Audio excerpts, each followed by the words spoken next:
द्वितीय पाद के चतुर्थ अधिकरण का उपक्रम कल हमने श्री पुरुषोत्तम जी के विवेचन में देखा था।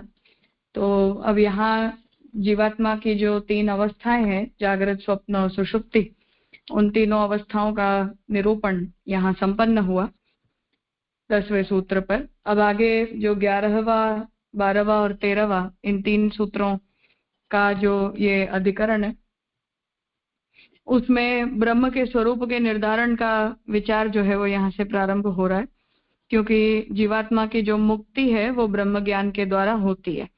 इसलिए जिस जीवात्मा के साधनाधिकार और मुक्ति अधिकार की चर्चा करने के लिए ये विषय यहाँ उपस्थित हुआ, उसका निराकरण करने के लिए यहाँ ये विचार लाया जा रहा है कि ब्रह्म के स्वरूप के कैसे ब्रह्म के ज्ञान से जीवात्मा का मोक्ष होता है। तो तीन सूत्रों का ये उभय लिंगाधिकरण है, जिसमें ब्रह्म की साकारता और निराकारता दोनों को एक ही तत्व के दो पक्षों के रूप में महाप्रभु जी सिद्ध करना चाहते हैं। और ऐसे ब्रह्म के ज्ञान से, अर्थात ये हमारा जो प्रमुख तत्व सिद्धांत है साकार ब्रह्मवाद का, उसे समझाने के लिए ही यहाँ ये अधिकरण आ रहा है। तो ऐसे जो ब्रह्म है उनका ज्ञान प्राप्त करने से जीवात्मा की मुक्ति होती है, इस सिद्धांत को यहाँ आप स्थापित करना चाहते हैं। हाँ नीलेश भाई। जी धन्यवाद प्रणाम जी। जी कल और परसों अटेंड नहीं किया था तो सुना था, तो उससे थोड़ा प्रश्न थे, पूछ सकता हूँ जी? हाँ बोलो। हाँ जी, प्रश्न ऐसे थे कि ये जो अधिकरण है वो प्रीवियस पाद में हम लोग ने चर्चा की कि योग्य देह प्राप्त होगा। तो योग्य देह प्राप्त होगा तो उससे यहाँ पे जो हम लोग ने तीन अवस्था की, अभी जो आपने समझाया साकार निराकार था, तो वो जो मुख्य विषय है ब्रह्म व ब्रह्म को समझने के, उससे कोई कॉन्टेक्स्ट रिलेटेड है? और एक भी दूसरा प्रश्न था, पर ये हाँ क्यों नहीं है, मतलब I want to understand that the context. मतलब ऐसा था कि जैसे हम लोग ने उद्धव गीता में किया था कि दो प्रकार के जीव होते, बद्ध और मुक्त। तो जो अभी हम लोग जितनी चर्चा हो रही थी या कल भी चर्चा हो रही थी, तो उससे ऐसे ही स्थापित होता है ना कि यहाँ पे भी ऑलमोस्ट यही दोनों की बातें हो रही हैं। पर भक्त की बात यहाँ पे आएगी कि नहीं पता नहीं, पर तो मतलब जो पुष्टि प्रवाह मर्यादा है वो सब, मतलब हम होच पोच बोल रहा हूँ, पर ऐसे ही कुछ कर सकते हैं यहाँ की सब्जेक्ट पॉइंट पे? नहीं। यहाँ उपासना प्रक्रिया की अभी तक तो कोई चर्चा नहीं है, और महाप्रभु जी फिर आगे करेंगे तृतीय अध्याय के तीसरे चौथे पाद में, फिर तो गोसाई जी का भाष्य, वहां जाकर वो विषय आएगा। यहाँ इस द्वितीय पाद के अंदर तो ये कर्म और ज्ञान मार्ग की प्रक्रिया से जो जीवात्माएं साधना करती हैं उन्हीं का विषय चल रहा है। और प्रवाही जीव तो केस ही नहीं है, एट एनी कॉस्ट, उनसे तो कोई लेन देन ही नहीं है। तो हम लोग ने जो कल प्रवाही की बात की कि प्रवाही में दो टाइप के होते, दुर्ग और अज्ञ, तो उसमें से कुछ आए शायद, ऐसे मैं समझा था कि दुर्ज्ञ ऐसे होते हैं कि जो कभी भी, जिसकी कोई मुक्ति हो ही नहीं सकती है। तो इस वो बात थोड़ा समझ नहीं संदर्भ आ में रहा वो था। चर्चा नहीं की गई थी, संदर्भ सॉरी? उसका ये नहीं था, संदर्भ उसका ये नहीं था। अच्छा, ओके, हाँ, वहां तो ऑलराइट। आत्मा का जो सुषुप्ति की अवस्था में जीवात्मा को अनुभव होता है, उस विषय में वो विचार हुआ था कि वो प्रवाही पूर्व पक्षी ने वहां ये बात कही कि अगर सभी जीवात्माओं को अपनी सुषुप्ति की अवस्था में परमात्मा का अनुभव हो ही रहा हो, तो किसी भी जीव को मोक्ष के लिए प्रयास करने की आवश्यकता ही कहाँ है। तो अगर मोक्ष के लिए प्रयास करने की जरूरत नहीं है, ऐसा अगर हम कहते हैं, तो पर प्रवाही जीवों को भी परमात्मा का सुषुप्ति काल में अनुभव होता है या केवल दैवी जीवों को होता है, इसको लेकर मैंने स्पष्टता की थी केवल कि ये प्रवाही जीवों की अब मुक्ति को लेकर और उनके वर्ण को लेकर ऐसा सिद्धांत है, विचार है मतलब। जी, और जी आपने बताया था कि हम सुसुप्त अवस्था में भक्त परमात्मा से मिलते ही हैं। सो वो कॉन्सेप्ट भक्त क्या है नहीं, जी? जीव मात्र, जीव मात्र, जीव भक्त नहीं। मात्र? तो एवरी जीव इज मतलब वो उनसे प्रभु से मिलता है, उसका मतलब तात्पर्य मुझे समझ में नहीं आया कि क्या होता है, मतलब एग्जैक्टली प्रक्रिया में। प्रक्रिया कुछ भी नहीं होती है, जीवात्मा को बस उस बात का बोध हो पाता है कि मैं इस ब्रह्म का अंश हूँ। जो जागृति की अवस्था में हम आविद्यक इंद्रियों के द्वारा होने वाले अनुभवों में जो हमारी जीवात्मा व्यस्त हो जाती है, तब उसे अपनी अंश रूपता को सोचने का और रियलाइज करने की फुर्सत नहीं मिलती है, वो सुषुप्ति काल में मिलती है। तो हृदयगत जो अंतर्यामी होता है, उस अंतर्यामी में परमात्मा तत्व का अनुभव करके और फिर से नाड़ियों के द्वारा जागृत होता है, और ये दैनिक प्रक्रिया है। जी, तो भक्त के केस में वो जागृत अवस्था में भी वो अनुभव कर मतलब वो हम लोग जो ऐसे ब्रह्म संबंध मंत्र या ऐसे मैं अंश हूँ ऐसा जो अंडरस्टैंडिंग होती है, अनुभव तो नहीं है, वो वो अनुभव नहीं है, शाब्द बोध मात्र है, अनुभव नहीं कह सकते शाब्द। हैं हम। अच्छा, तो वो अलौकिक सामर्थ्य आए तो ही हो सकता है ऐसा कुछ। हाँ हाँ, फलावस्था में होता है।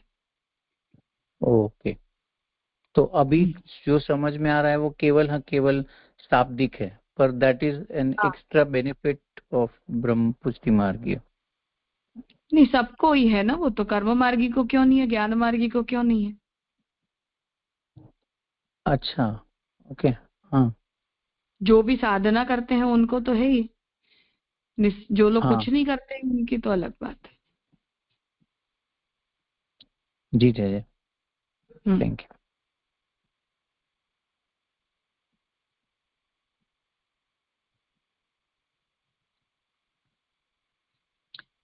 ठीक है। तो अब ये आगे, न स्थानतोपि परस्य उभयलिंगम सर्वत्र ही, यहाँ से ये 3 सूत्र का अधिकरण प्रारंभ होता है। अब विषय निर्धारण के लिए ब्रह्म स्वरूप का विचार करते हैं। इसमें सर्वप्रथम अन्योन्य विरुद्ध वाक्यों का निर्णय करते हैं। तो अब यहाँ जो जीवात्मा ब्रह्म ज्ञान प्राप्त करके, क्योंकि ये मुक्ति का जो विचार है वो यहीं से प्रारंभ हो रहा है कि जीवात्मा को ब्रह्म का ज्ञान होगा तभी उसे मोक्ष प्राप्त होगा। तो अब ब्रह्म ज्ञान की प्राप्ति, ब्रह्म ज्ञान का अधिकार, ब्रह्म का स्वरूप वगैरह वगैरह जो भी विषय हैं, उन सब का निर्धारण करने से पहले यहाँ ब्रह्म के स्वरूप को लेकर जो विचार है वो करना चाह रहे हैं। तो ब्रह्म स्वरूप का निर्धारण करने से पहले जो भी ऐसे वाक्य हैं जिनमें कहीं निराकारता का निषेध करके साकारता की प्रशंसा की गई है, और कोई जगह साकारता की प्रशंसा करते हुए निराकारता को नेगेट किया गया है। तो ब्रह्म के स्वरूप को लेकर जो साकारता और निराकारता का निरूपण करने वाले दोनों ही प्रकार के जो भी वाक्य हमें शास्त्र से मिलते हैं, उन विरुद्ध वाक्यों का निर्णय करने के लिए अब यहाँ इस अधिकरण को प्रारंभ कर रहे हैं। अर्थात ज्ञानाधिकारी के संबंध में विचार करने के बाद ज्ञान विषय का निर्धारण करना युक्त ही है। तो जीवात्मा ब्रह्म ज्ञान के लिए अधिकारी है, इतना निर्णय हमने अभी तक के अधिकरणों में कर दिया। अब इसके बाद ज्ञान का विषय जो ब्रह्म है उसका निर्धारण करने के लिए विचार प्रारंभ करते हैं। इसके लिए ब्रह्म के स्वरूप का विचार करेंगे, इससे ब्रह्म के बोधकता का प्रकार ज्ञात होगा। तो उसके लिए यहाँ ब्रह्म के स्वरूप का विचार पहले हम करेंगे, तब ये समझ में आएगा कि अब ऐसे ब्रह्म का ज्ञान जीवात्मा प्राप्त कर सकती है या नहीं कर सकती है। सब कुछ ब्रह्म ही है ऐसा निर्धारण करने के लिए अधिकरण प्रारंभ करते हैं। समन्वय और अविरोध दोनों से एक ब्रह्म का ही प्रतिपादन किया गया है। तो ये विषय हम अथा तो ब्रह्म जिज्ञासा तत्व समन्वयात इन दोनों सूत्रों से देख चुके हैं, इसलिए उन्हीं का यहाँ निरूपण कर रहे हैं कि समन्वय और अविरोध दोनों अधिकरणों से इस विषय पर सिद्धांत हम सिद्ध कर चुके हैं कि श्रुति जो है वो केवल और केवल ब्रह्म का ही निरूपण करती है। जैसे कि कार्य विरोध का परिहार किया, वैसे ही ब्रह्म धर्म विरोध का परिहार भी आवश्यक है।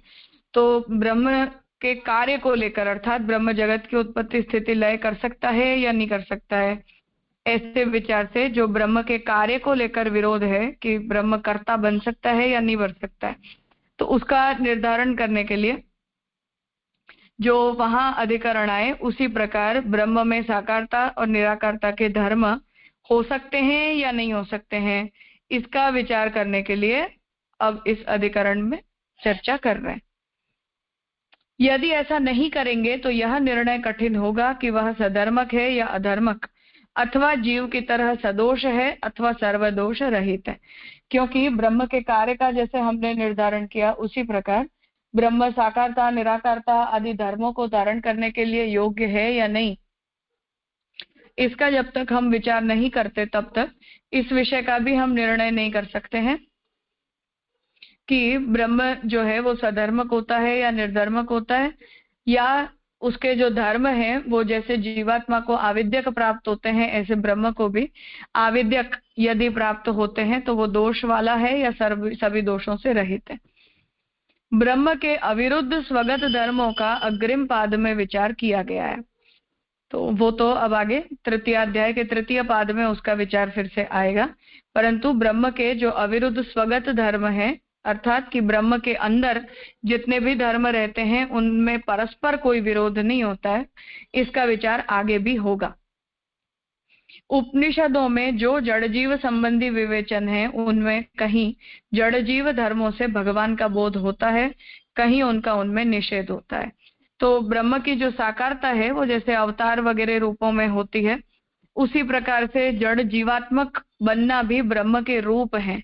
तो निबंध के मंगलाचरण में जो महाप्रभु जी आज्ञा करते हैं कि भगवान नाम रूप और क्रिया से जो है वो लीला करने के लिए प्रकट होते हैं, तो जब हम नाम रूप और कर्म से वो लीला परायण होते हैं, ऐसा जब हम कहते हैं, तो रूप जो है वो हर तरह से प्रकट होता है।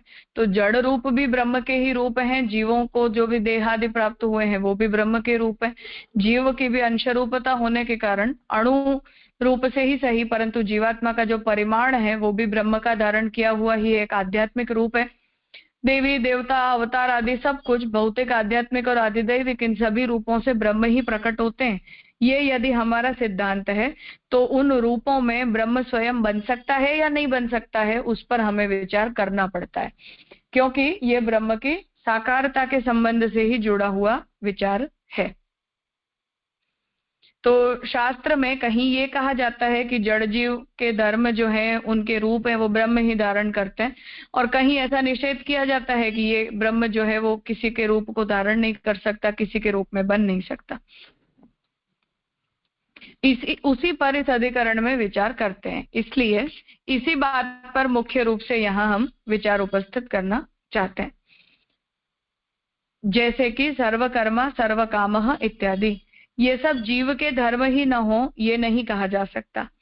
तो ब्रह्म के धर्मों को लेकर जो ब्रह्म है वो कैसे है, सब कुछ ब्रह्म करता है, सब ब्रह्म की ही इच्छा है, इस तरह से कहा जाता है। तो ये सब जीव के धर्म नहीं हो सकते हैं, ऐसा नहीं है। ऊंचे नीचे कर्मों और कामनाओं की जीव में चेष्टाएं देखी जाती हैं। न इतरो न उपपत्ते सूत्र में ब्रह्म की विलक्षणता बतला चुके। कार्य विशेष के धर्मों की कारण में स्थिति हो ऐसा कहना कठिन है। पूर्व पक्षी अपनी प्रॉब्लम बता रहा है कि एक बात तो यह है कि ब्रह्म के जितने भी धर्म बताए जाते हैं वो जीवात्मा के अंदर भी देखे ही जाते हैं, इसलिए उन्हें हम ब्रह्म के ये एक्सक्लूसिव धर्म है ऐसा बोलकर और ब्रह्म की प्रशंसा में उन धर्मों को घटित हम नहीं कर सकते। दूसरी बात यह है कि जीवात्माएं जीवों के अंदर भी ऐसी सारी चेष्टाएं, ये सारे धर्म भी देखे जाते ही हैं। और आगे ब्रह्म में इन कर्मों का और इन रूपों का निषेध करने वाला सूत्र भी आ गया, जो ये कहता है कि ब्रह्म का सृष्टि के साथ अन्वय नहीं होता है परंतु व्यतिरेक भी होता है। कार्य विशेष के धर्मों को हम कारण के अंदर बता नहीं सकते, अर्थात कि पिता के समान पुत्र होता है पर पुत्र के समान पिता नहीं होता है। तो हम कारण के धर्म कार्य में आते हैं ऐसा तो हम कह सकते हैं, परंतु कार्यगत सभी धर्म कारण में हों ऐसा हम नहीं कह सकते, क्योंकि ऐसा कहने पर हम आविद्यक हैं तो ब्रह्म भी आविद्यक हो जाएगा। और न कारण धर्म ही सब कार्यों या अंशों में रहते हैं, यही कहा जा सकता है। और हम ये भी नहीं कह सकते कि कारण के जितने भी धर्म होते हैं वो कार्य में प्रकट होते हैं, क्योंकि ब्रह्म के सभी धर्म हमारे अंदर प्रकट नहीं देखे जाते हैं। ब्रह्म के बहुत से ऐसे धर्म हैं जो हमारे अंदर नहीं भी होते हैं। अस्थूल, अनणु इत्यादि स्वरूपावबोधक वाक्यों से ब्रह्म की प्रापंचिक जगत के समस्त धर्मों से विलक्षणता सिद्ध की गई है। तो ब्रह्म जो है वो स्थूल नहीं होता, ब्रह्म अणु भी नहीं होता, ऐसे सब वाक्यों के द्वारा जो जगत के नाम रूप कर्म है उनसे ब्रह्म के नाम रूप कर्मों की विलक्षणता भी बताई गई है। तो ये सब श्रुति वचनों को उद्धृत करते हुए पूर्व पक्षी अपने मत को यहाँ बताना चाहता है कि हमें ब्रह्म की साकारता के निरूपक वचन भी प्राप्त होते हैं और निराकारता के वचन भी मिलते हैं। ब्रह्म के सधर्मक रूप का निरूपण करने वाले वचन भी हमें प्राप्त होते हैं और ब्रह्म की सधर्मकता का निषेध करने वाले वाक्य भी हमें प्राप्त होते हैं।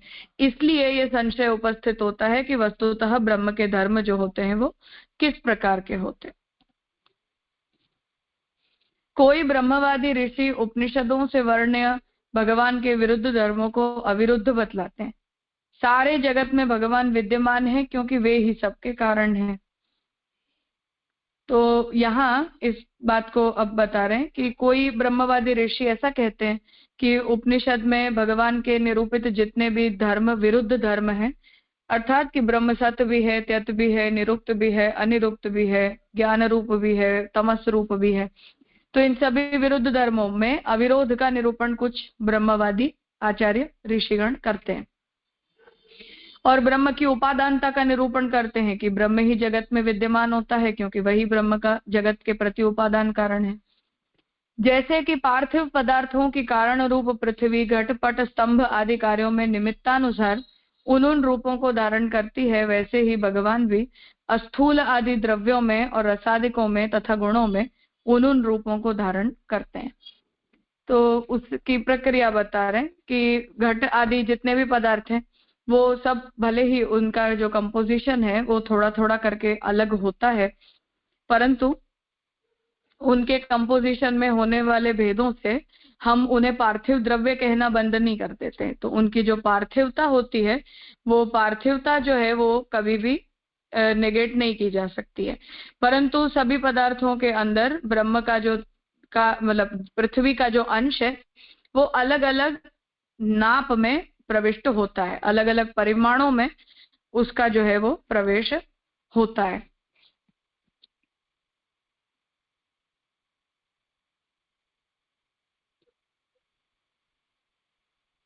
स्थान धर्म रूप वे चिन्ह परमात्मा में भाषित होते हैं, इसलिए परमात्मा की दोनों परस्पर विरुद्ध विशेषताएं संगत होती हैं इत्यादि एक मत है। तो ये मत जैसे हम मानते हैं कि भगवान के जो भी धर्म है वो सब अलग अलग प्रमाणों में जड़ जीव सभी के अंदर प्रकट होते हैं और ब्रह्म की इच्छा अनुसार उन धर्मों का प्रत्येक नाम रूप कर्म में आविर्भाव तिरोभाव होता है। इसलिए परमात्मा के धर्मों के अंदर हमें जिस किसी प्रकार का विरोध दिखलाई देता है उस सब में अविरोध ही है, हमें उन्हें विरुद्ध धर्मों के रूप में नहीं देखना चाहिए। ये एक मत है। दूसरा मत जो है वो प्रकट कर रहे हैं। दूसरा मत है कि कारण ब्रह्म ही प्रदेश भेद से रूप और अरूप होता है क्योंकि उसमें अचिंत्य सामर्थ्य है। तो एक दूसरा मत ये कहता है कि भगवान जो है ब्रह्म है वही प्रदेश भेद से मतलब कि स्थान भेद से तो जगत में रूपवान हो जाते हैं और अपने धाम में अरूप होकर विराजते हैं। इस प्रकार रूप और अरूप दोनों हो जाते हैं क्योंकि भगवान के अंदर ऐसा अचिंत्य सामर्थ्य रहा हुआ है। यदि उक्त बात न मानी जाए तो प्रश्न होता है कि वे विशेषताएं उन वस्तुओं में कहां से आ जाती हैं। तो अगर इस स्थिति में हम ब्रह्म को उपादान कारण के रूप में नहीं मानते हैं और ये कहते हैं कि हमारे अंदर जो भी नाम रूप कर्म प्रकट हुए हैं और वो ब्रह्म में से नहीं आए हैं, तो ये प्रश्न आता है कि अगर ब्रह्म में से नहीं आए तो कहां से आए, क्योंकि ब्रह्मवादी होने के कारण हम दो तत्वों का तो स्वीकार कर नहीं सकते। यदि कारण में विशेषताएं न रहें तो असत से सत की उत्पत्ति कैसे संभव है। और हम अगर ब्रह्म को एकाकी कारण के रूप में मानते हैं तो सृष्टि में जो कुछ भी आता है वो सब कुछ ब्रह्म के अंदर होना ही होना चाहिए। तो यदि वो ब्रह्म के अंदर नहीं है तो ये असत से सत्य की उत्पत्ति कही जाएगी, क्योंकि कारण तत्व के अंदर वो पदार्थ विद्यमान नहीं है, वो अविद्यमान है। तो उसके अविद्यमान होने पर हम उस तत्व से जन्य जगत के अंदर आने वाला जो कुछ भी है उसकी सत्ता को एक्सप्लेन नहीं कर सकते हैं। उसका फिर उस स्थिति में हमारे पास कोई जवाब नहीं है। तो ये यहाँ आपत्ति उपस्थित की जा रही है। यदि यही बात सूत्र में अपि शब्द से बतलाई गई है, ये दोनों ही मत असंगत हैं, ऐसा सूत्रस्थ न शब्द लक्ष्य कर रहा है। तो महाप्रभु जी इस बात को कह रहे हैं कि अपि शब्द के द्वारा ये दोनों ही संभावनाओं को बताया और ये दोनों ही मत असंगत हैं, इसीलिए न स्थान तोपी में नकार का प्रयोग करते हुए उन्हें नेगेट किया गया है। उपनिषदों में सभी जगह भगवान के ऐसे ही विलक्षण रूप का वर्णन किया गया है जो कि ठीक ही है। महाप्रभु जी अब यहाँ अपना सिद्धांत स्पष्ट कर रहे हैं कि सर्वत्र भगवान के ऐसे ही विलक्षण रूप बताए गए हैं और जितने भी बताए गए हैं वो सब सत्य हैं। भगवत स्वरूप के प्रतिपादक अनणु, अस्थूल आदि वाक्य केवल अनुवादक मात्र नहीं है। यदि उन्हें ऐसा मान लेंगे तो वे निरर्थक सिद्ध होंगे। तो अनुवाद का मतलब यहाँ ट्रांसलेशन नहीं है, अनुवाद का मतलब है रिपीटेशन, दोबारा किसी बात को बोलना। तो इस बात को यहाँ कह रहे हैं कि भगवान के स्वरूप के निरूपण करने वाले ये जितने भी वाक्य हैं उन्हें हम अनुवादक मात्र नहीं कह सकते, क्योंकि अगर हम ऐसा कहते हैं तो उन वाक्यों की निरर्थकता सिद्ध हो जाती है। मतलब आप रिपीटेशन अगर किसी भी बात का करते हो तो वो वेस्ट हो जाता है। यदि ब्रह्म की ये विशेषताएं औपाधिक मान ली जाए तो उसके ज्ञान से मुक्ति प्राप्ति की संभावना तो हो नहीं सकती। और जो शंकराचार्य जी का सिद्धांत है कि ये धर्मों का जो आभास है वो ब्रह्म के अंदर माया की उपाधि से जन्य होता है, इस सिद्धांत को अगर हम मान लेते हैं तो ऐसे जो ब्रह्म खुद ही औपाधिक उपाधियों से ग्रस्त है, ऐसे ब्रह्म का ज्ञान प्राप्त करने से जीवात्मा का मोक्ष कैसे हो जाएगा? उसे जानकर मृत्यु का अतिक्रमण करता है, मुझे भक्ति से जानता है, मुझे तत्व से जानकर मुक्त हो जाता है, इत्यादि वाक्य स्पष्ट रूप से भगवत ज्ञान के उपरांत मोक्ष प्राप्ति की चर्चा करते हैं। और ऐसा तो कह नहीं सकते कि ब्रह्म का ज्ञान होने से मोक्ष नहीं मिलता, तो मुक्ति तो मिलती है और श्रुति इस बात को सिद्ध भी करती है।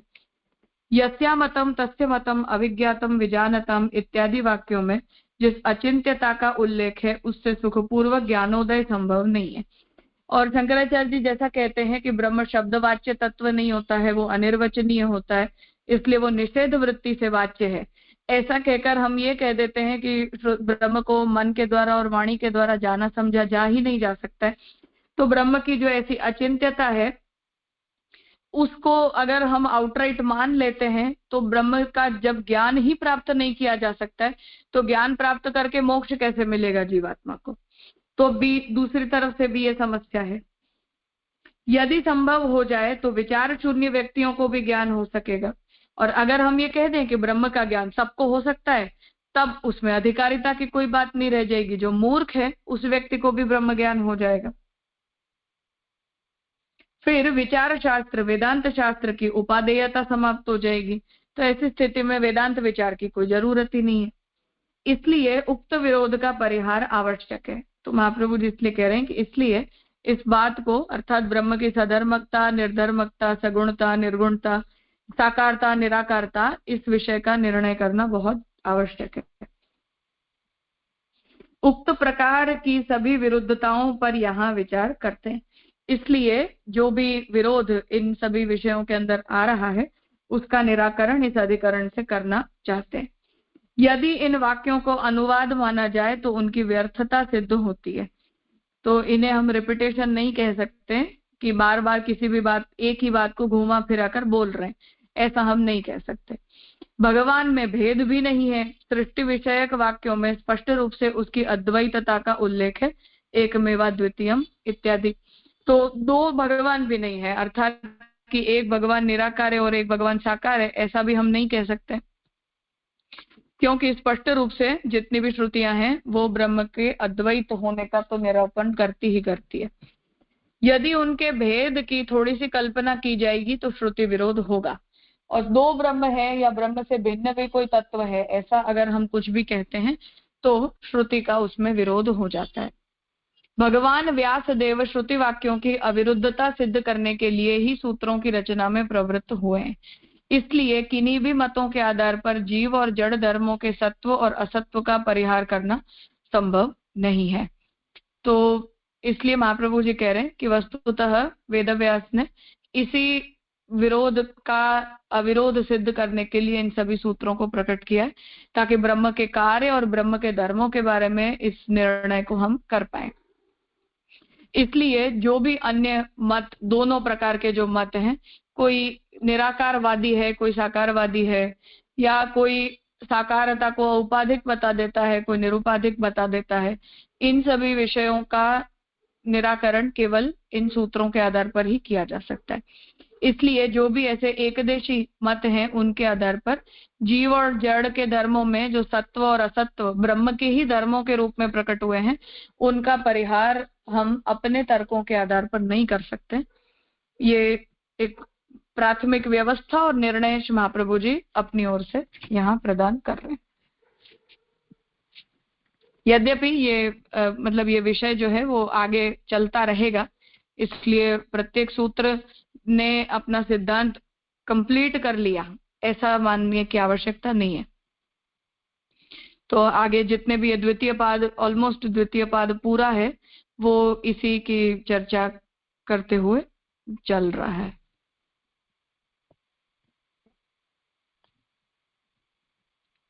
हाँ राजेश भाई। हाँ राजा, धन्यवाद, प्रणाम। राजा, ये जो 360 पेज पे जो पहला पैराग्राफ है ना, उसमें जो दो मत आए कि कोई ब्रह्मवादी ऋषि उपनिषद भगवान के विरुद्ध धर्मों को अविरुद्ध बतलाते और वो पूरी लाइन, और दूसरा मत के ब्रह्म ही प्रदेश भेद से रूप और अरूप होता है, तो ये तो अपने मत से संगत ही लग रहा है ना। मतलब विरुद्ध धर्माशय को भी हम प्रमोट करते हैं, ठाकुर जी सब रूप बने हैं वो भी हम प्रमोट करते हैं, और दूसरा भी ऐसा है कि प्रदेश भेद से रूप और अरूप होता है, तो हम भी ठाकुर जी का साकार और निराकार दोनों स्वरूप मानते ही है। तो ये पर उसमें हमें प्रदेश भेद की उपाधि की आवश्यकता नहीं है निरूप और अरूप होने में। अच्छा, तो एक ही प्रदेश भेद भगवान निराकार साकार दोनों ही हो सकते हैं। अच्छा, ओके ओके, हाँ ये क्लियर हुआ। और राजा ऊपर वाला जो है वो विरुद्ध धर्म को अविरुद्ध बतलाते हैं, तो वो तो पूरी लाइन ऐसी लग रही है कि अपना ही सिद्धांत दिख रहा है। मतलब हाँ लग रही है पर है नहीं। आगे के ये इस अधिकरण में नहीं, पर अगला जो अधिकरण है वहां ये पूरा निर्णय महाप्रभु जी देंगे। ठीक ठीक है, क्योंकि रामानुजाचार्य जी भी समवॉट ऐसा मानते हैं। यद्यपि महाप्रभु जी यहीं आगे इस भाष्य में ही कहेंगे कि उनका मत जो है वो मेरे सिद्धांत से सबसे करीबी है, परंतु फिर भी हम पूरी तरह से उनके मत के सपोर्ट में नहीं है, थोड़ा सा हमारा भेद है उस बारे में। अच्छा, जो पहला जो काउंटर आर्ग्यूमेंट है वो रामानुजी की तरफ से थोड़ा समझे ऐसा। हाँ, अच्छा, हाँ हाँ, क्योंकि वहां निर्भरता को उपादानता माना गया है।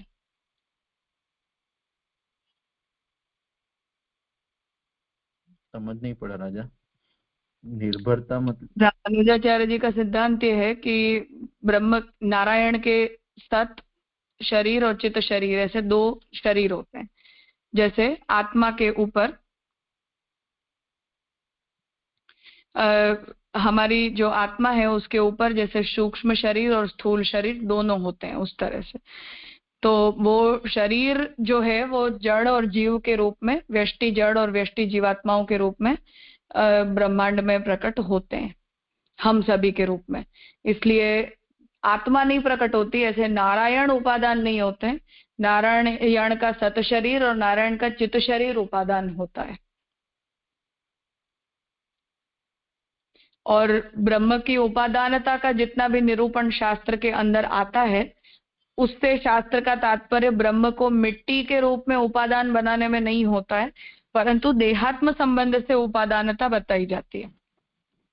जैसे हमारी आत्मा जब इस शरीर को छोड़ देती है तो ये शरीर मर जाता है। क्यों?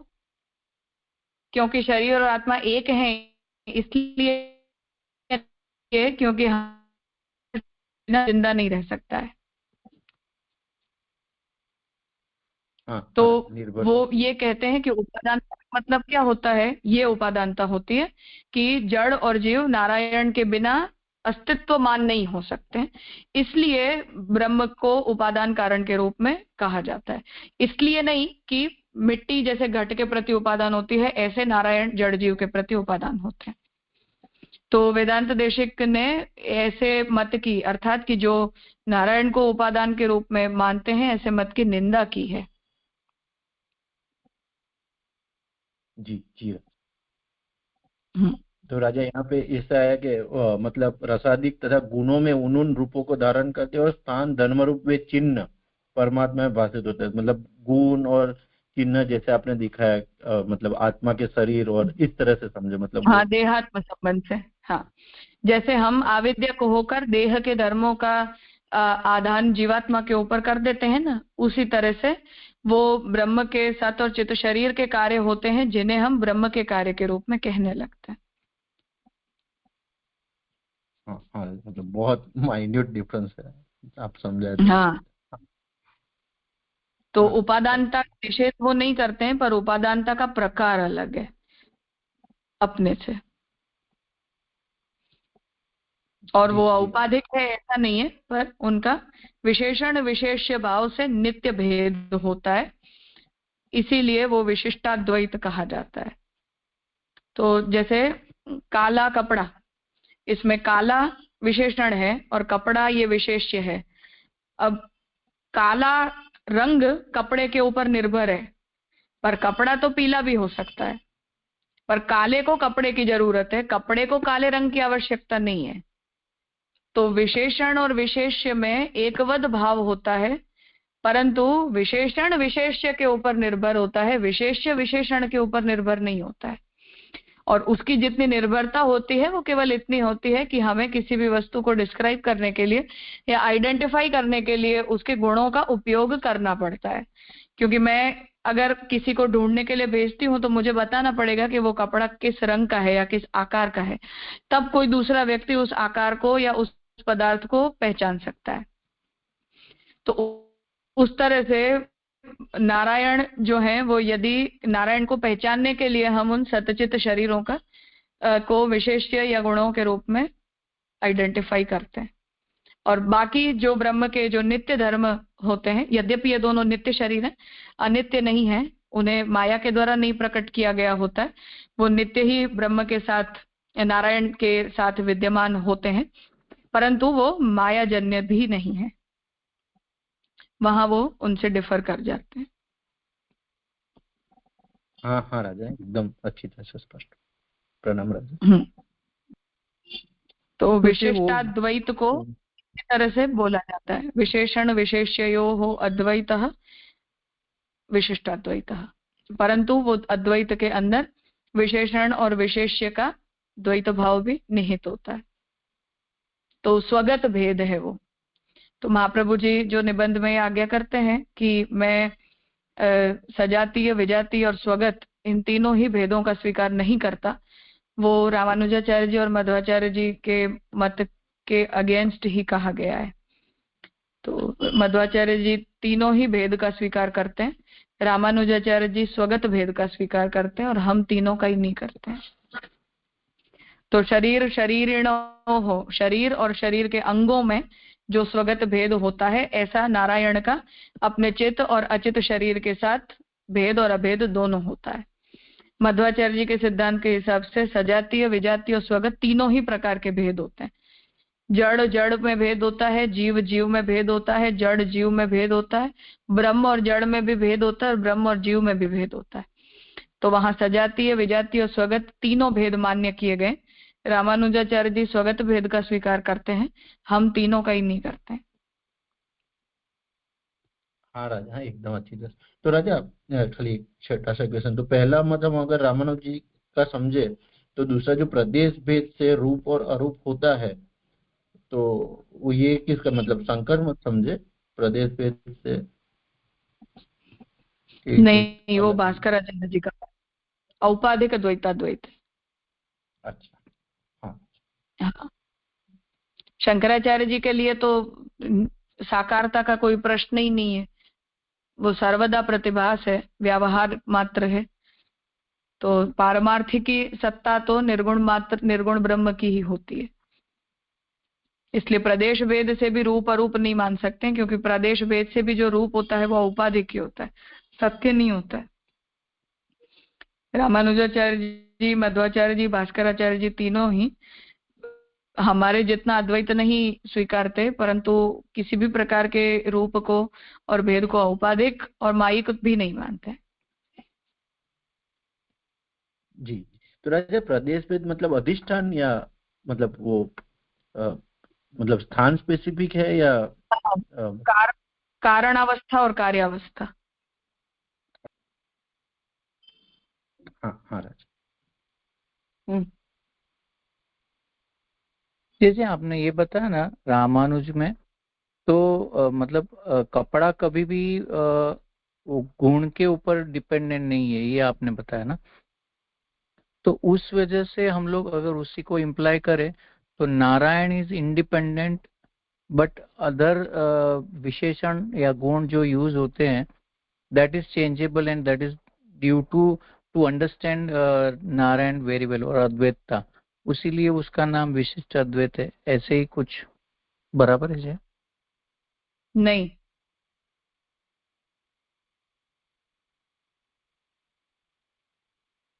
तो किस हिसाब से समझे?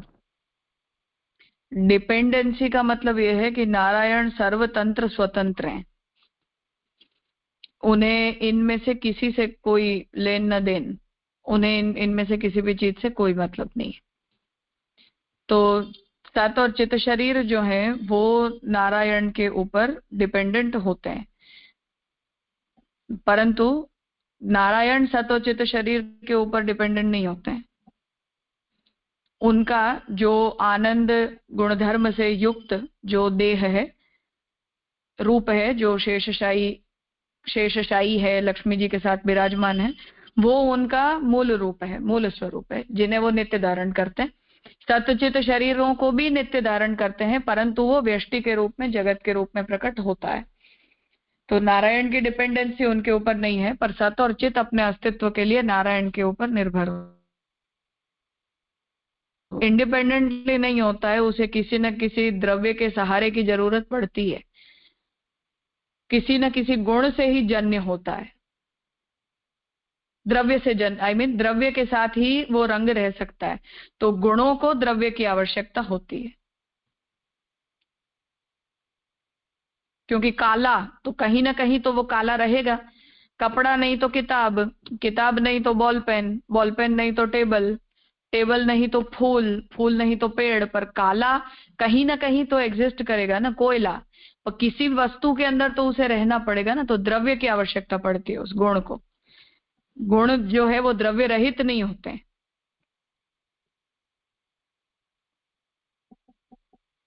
पर इन दैट सेंस गुण तो भी कहीं ना कहीं तो होगा ना, मतलब काला कलर तो कहीं ना कहीं अवेलेबल है, इफ तो कहाँ वो बताइए, कैसे? द्रव्य रहित गुण के रूप में वो कहाँ रहेगा? अच्छा, ओके, जी कोई भी समझ ऐसी में आया। एग्जाम्पल नहीं है कि जो द्रव्य रहित गुण हो। ये तो न्याय तर्क संग्रह इस बात को स्पष्ट सिद्धांत है, ये द्रव्य आधारित ही गुण होते हैं। बिना द्रव्य के गुण कहीं रह ही नहीं सकता है, उसका आश्रय आश्रयी भाव कहाँ रहेगा?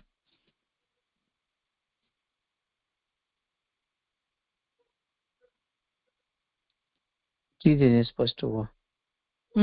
तो विशेषण कहे गुण कहे एक ही बात। जी।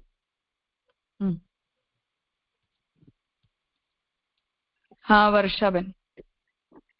हाँ हाँ राजा, दंडवत प्रणाम राजा। आपने अभी समझाया, पर मेरा पहले से ये क्वेश्चन था कि जो 360 पेज ऊपर जो एक मत है और दूसरा मत है कि कारण ब्रह्म ही प्रदेश भेद से रूप और अरूप होता है, इन लोगों ने पूछा और आपने समझाया भी, पर जो आपने बोला भास्कराचार्य औपाधिक द्वैताद्वैत, तो पर वो ब्रह्म ही प्रदेश भेद से, तो उसमें भी कैसे समझने का? ये सेंटेंस मुझे बराबर नहीं समझ में आ रहा है। रूप अरूप यानी कि साकार निराकार, ऐसा समझने का राजा? हाँ हाँ। और प्रदेश भेद, ये जो है ना, वो इतना सेंटेंस कैसे समझने का? भास्कराचार्य के मत से समझने का कि और कोई तरह से समझने का? कैसे समझने का? हाँ, उन्हीं के मत से समझने का। तो उसमें प्रदेश भेद किस तरह से आएगा राजा? अर्थात कि आनंदो ब्रह्मेति व्यजानात, ऐसा जब हम ब्रह्म का गुण बताते हैं, ब्रह्म को हम डिफाइन करते हैं, तो आनंद को ही ब्रह्म जानना चाहिए, ऐसा जब हमने कहा, तो आनंद रूपता के अंदर कोई आकारता नहीं प्रकट होती। फिर जब ब्रह्म सृष्टि को उत्पन्न करने का निर्णय लेते हैं, तब वो परिच्छिन्नत्व के अंदर रूप को प्रकट करते हैं। इसलिए कारण अवस्था में कुछ भी नहीं होता है, कार्य अवस्था में प्रकट होता है। तो जगत को प्रकट करने की जो ब्रह्म ने इच्छा की, उस ज्ञान इच्छा प्रयत्न से जन्य है रूप का धर्म। इसलिए वो कार्यगत अवस्था के अंदर प्रकट हो जाता है, कारणगत अवस्था में नहीं होता है, परंतु वो मिथ्या भी नहीं होता है।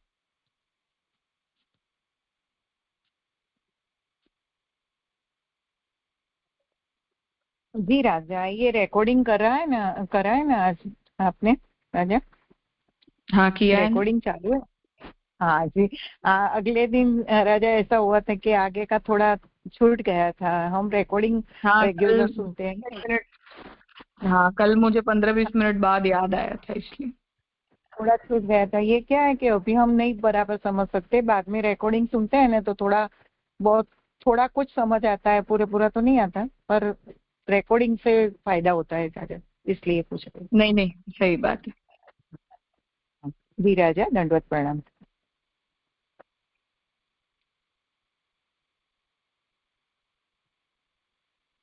जो अपनी ये श्यामकाका जी की जो ब्रह्मवाद की पुस्तक है, वैसे वो अणुभाष्य का ही उपक्रम है।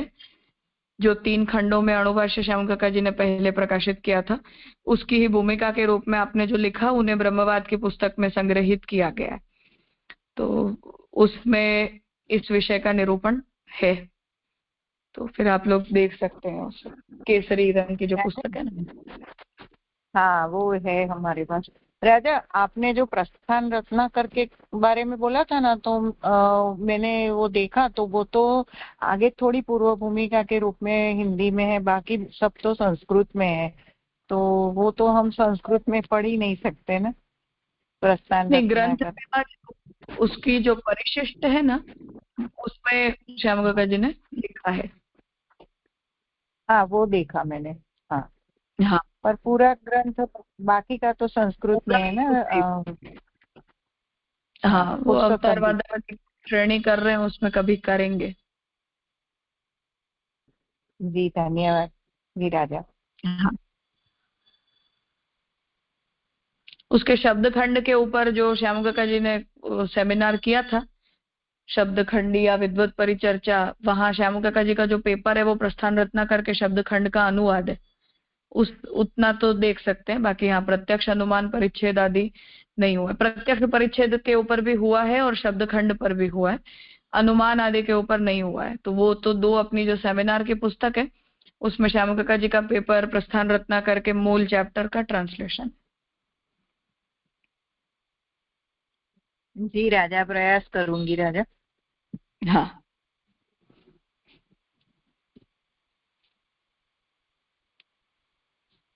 हाँ, जगदीश जी कहिए।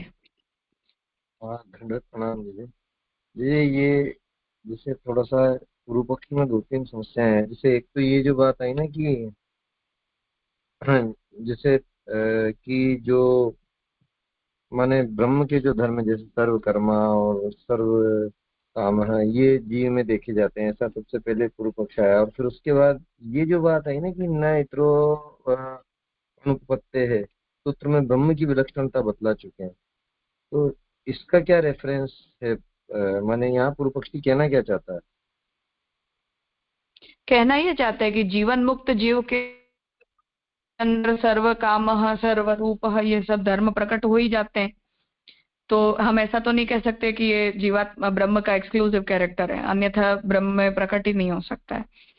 तो एक तो वो बात है, और दूसरा ये है इसमें कि जो ये ब्रह्म के जो धर्म है वो अन्वय और व्यतिरेक संबंध से जब पहले निरूपण आया था, वहां सूत्रकार ने मतलब भाष्यकार ये निर्णय देते हैं कि ब्रह्म का ये स्वतंत्र धर्म है, वो किसी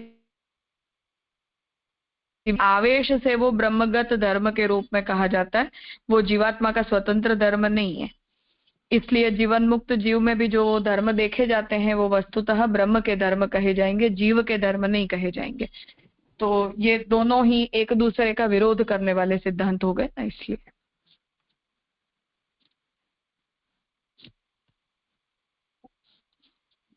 अच्छा अच्छा, ठीक बात है। माने जो दो श्रुतियां जो दोनों ले ली, सर्व कर्म सर्व काम और ये न इतरो अनुपत्ति है, तो वो दोनों एक दूसरे का विरोध कर रही हैं, करके नेट रिजल्ट क्या रहेगा वो बात आई। हाँ, इसके बाद जैसे ये जो दूसरी एक जो अभी बात आई ना, जो जिस पे काफी डिस्कशन है, आपने कृपा करके रामानुज मत भी काफी अच्छा समझाया, लेकिन इसमें ऊपर जो बात आई है कि कोई ब्रह्मवादी ऋषि उपनिषदों से वर्ण्य भगवान के विरुद्ध धर्मों का विरुद्ध बताते हैं, और ये जो सारी बात है जैसे पार्थिव जो सारे एलिमेंट्स होते हैं, तो ये बात तो शास्त्रार्थ में महाप्रभु जी भी बता ही रहे हैं कि जैसे पृथ्वी सब अविरुद्ध धर्मों का आश्रय से ब्रह्म आश्रय युक्त है, गोचरम, और विरुद्ध सर्वधर्माणाम है। तो इस मत से इसको हम पूर्व पक्ष की तरह कैसे काउंट कर रहे हैं, मतलब वो मेरे थोड़ा कंफ्यूजन है। तो मैं वही कह रही हूँ ना, रामानुजाचार्य जी थोड़ी मना करते हैं कि ब्रह्म के धर्म प्रकट नहीं हो रहे हैं, परंतु ब्रह्म के धर्म ब्रह्म के सत्यचित शरीर से प्रकट हो रहे हैं, और शरीर और शरीरी के अंदर विशेषण विशेष्य भाव का भेद है, ये बात हम थोड़ी मान सकते हैं।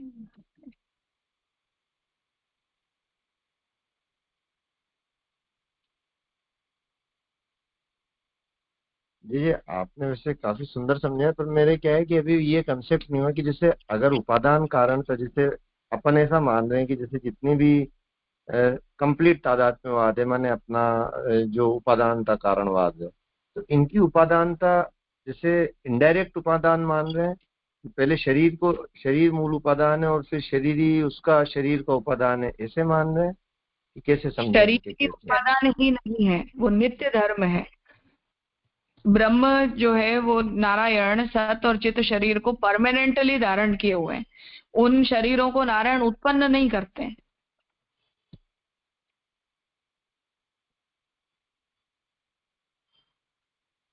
तो फिर शरीर और शरीर ये आपस में तादात्म्यवाद नहीं है, वहां पर शरीर और तादात्म्य शरीर में का नहीं, भी। विशेषण विशेष्य भाव संबंध है।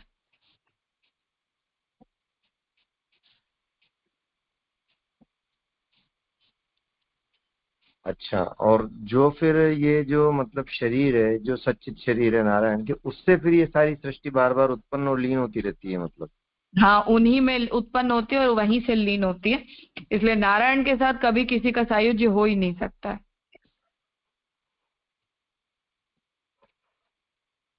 तो फिर मुक्ति का कंसेप्ट क्या रहेगा वहां पर? शरीर में, वैकुंठवास, वैकुंठवास।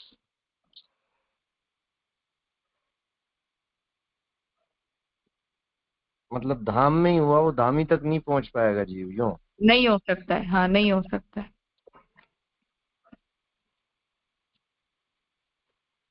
अच्छा, तो यही बात जैसे यहाँ पे, यहाँ जो हम देख रहे हैं उसमें ये जो बताया ना कि वैसे ही भगवान भी स्थूल आदि द्रव्यों में और रसादिकों में तथा गुणों में उन रूपों को धारण करते हैं।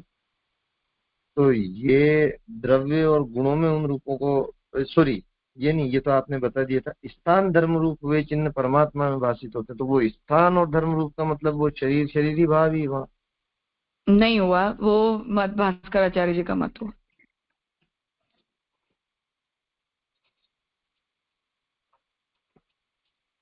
इस पे थोड़ा जो और प्रकाश डालें भास्कराचार्य जी के मत से, ये थोड़ा सा। अभी मैंने बताया ना, कारण कार्य अवस्था के भेद से वो रूप और अरूप हो जाते हैं। बाकी वो ब्रह्मवाद की पुस्तक में श्याम काका जी ने किया है निरूपण।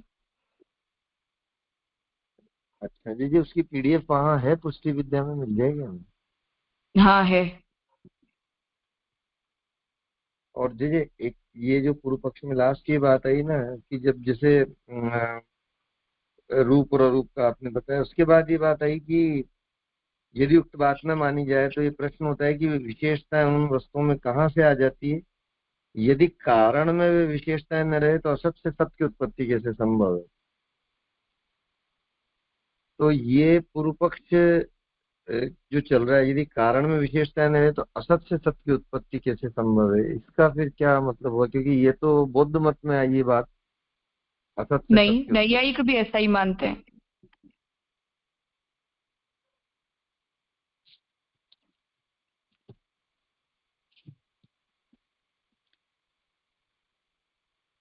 थोड़ा प्रकाश डाले हैं आपने, थोड़ा confused। दो गुण कारण के जा सकते हैं। जी आपकी आवाज थोड़ी कट रही है। जो ये धर्म है उन्हें अगर हम विकृत धर्मों के रूप में मानते हैं तब भी आपत्ति है। अविकृत परिणाम अगर मानते हैं तो कारण के धर्म कार्य में आए उन्हें हमें मान लेना पड़ेगा। और कारण में यह धर्मों का श्रुति खुद ही निषेध कर देती है कि ब्रह्म में ये धर्म हो नहीं सकते हैं। तो समस्या ये है कि दोनों ही प्रकार के वाक्य हमें मिल रहे हैं। जिन्हें निराकारता सिद्ध करनी है उन्हें साकारता का निषेध करने वाले वाक्य भी मिलते हैं, और जिन्हें साकारता का निषेध करना है उन्हें निराकारता परक वाक्य भी मिल जाते हैं। इसीलिए ये संशय हो रहा है। अच्छा अच्छा, एक दीजिए लास्ट में ये जो है ना, जैसे जो बात यहाँ की यस्य मतम तस्य मतम अविज्ञातम विजानताम, तो उसमें जो कहा कि उसका सुपूर्व ज्ञानोदय संभव नहीं है और संभव हो जाए तो विचार शून्य व्यक्तियों को भी ज्ञान। तो उससे पहले जो कहा ना, ये जो श्रुतियां दी यस्य मतम तस्य मतम अविज्ञातम विजानताम, उस सुपूर्व ज्ञानोदय का वहाँ क्या आशय है?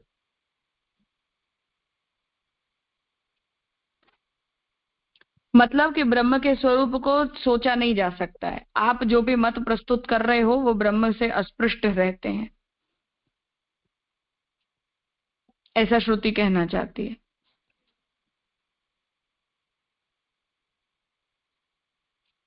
अच्छा, माने जैसे जो अविज्ञातम विजानता, माने जो ये कह रहा है कि उसने जान लिया, उसने नहीं जाना है, और जिसने नहीं जाना उसने थोड़ा जाना है। हाँ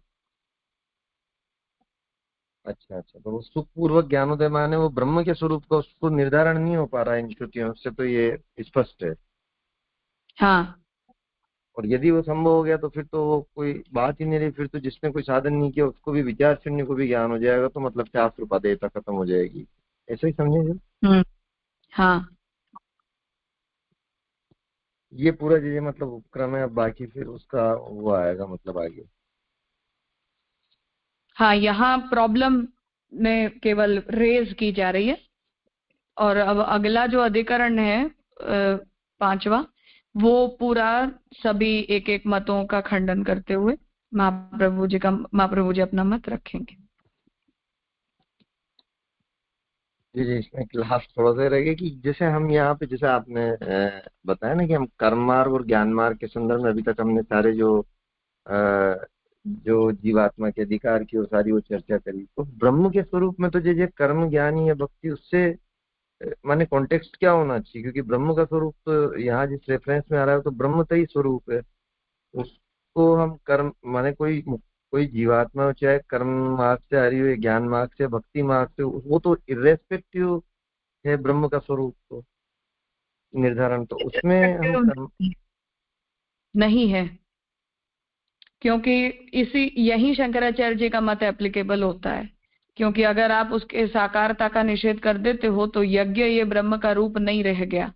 तो आप यज्ञ के द्वारा ब्रह्म को स्पृष्ट नहीं कर रहे हो, औपाधिक ब्रह्म को स्पृष्ट कर रहे हो। उसी प्रकार से उपासना के द्वारा भी आप औपाधिक ब्रह्म का स्पर्श कर रहे हो, निर्गुण ब्रह्म का स्पर्श नहीं कर रहे हो। और ज्ञान के द्वारा भी जो है वो जब तक निषेध वृत्ति का ज्ञान नहीं हो जाता तब तक उपाधिक ब्रह्म का ज्ञान होता है, और जब निषेध वृत्ति से हम समझने के लिए योग्य हो जाते हैं तब जाकर निर्गुण ब्रह्म का स्पर्श ज्ञान मार्ग एकमात्र कर सकता है। इसलिए कर्म और उपासना ये दोनों ब्रह्म की प्राप्ति में फेल हो जाती हैं। यही तो इस सिद्धांत का बीज है। अच्छा, इसलिए हमने पहले वो कर्म और ज्ञान मार्ग के संदर्भ में वहाँ जीवात्मा के सारे अधिकारों की चर्चा देखी। हाँ, और उस रेफरेंस में अब हम ब्रह्म के स्वरूप का निर्धारण देखते हैं। जी जी जी, स्पष्ट हो गया। धन्यवाद। ठीक।